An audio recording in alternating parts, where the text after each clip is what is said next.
Pinuri ni late Representative at Senatorial Candidate Martin Romualdez sa mga programa ng Iglesia ni Cristo para labanan ang kahirapan. Ikinumpara pa nito ang livelihood projects ng INC sa Conditional Cash Transfer o CCT program ng pamahalaan. Isa si Romualdez sa nakasaksi sa mabilis na pagtulong ng INC sa mga biktima ng Bagyong Yolanda. Si Eden Suarez Santos sa detalye. Mas komprehensibo umano ang approach ng Iglesia ni Cristo sa pagpapatupad ng kanilang anti-poverty project kumpara sa Conditional Cash Transfer o CCT program ng gobyerno.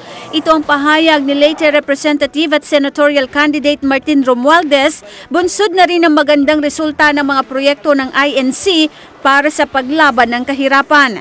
Inihalimbawa ni Romualdez ang matagumpay na resettlement at livelihood project ng INC na isinagawa sa Tacloban matapos ang trahedyang dulot ng Bagyong Yolanda. Una rito ang CCT program ng pamahalaan na tinaguriang band-aid solution ng mga kritiko ng administrasyon ay umani ng kaliwat ka ng batikos hindi lamang sa publiko kundi maging sa mga opisyal ng gobyerno.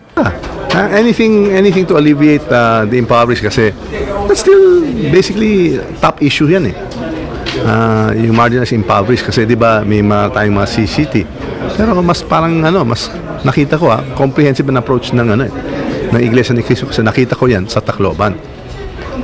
Nung dumating sila, yung pagbigay nila ng relief goods, talagang all out, walang kinikili ang kulay, political party, kung residente ka man o anong relihiyon mo, bigay ng bigay.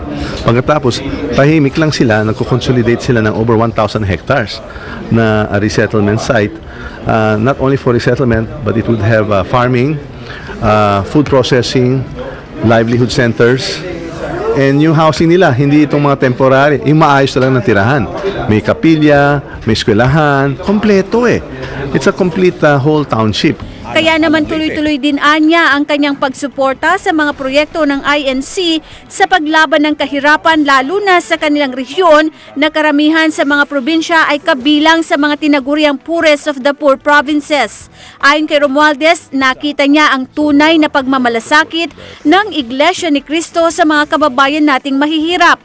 Ramdam din umano ang determinasyon ng INC na maisakatuparan ang ganitong mga proyekto na kapag kanilang nasimulan ay tiyak na may mangyayari. So we all out support their programs, particularly in the poorest of the poor region, our region, Eastern Visayas. And napaka-grateful kami. Papasalamat kami kay Eduardo, yung Executive Minister, at sa lahat ng mga kapatid na tumutulong. Para sa Eagle News, Eden Suarez Santos, IM1 with 25.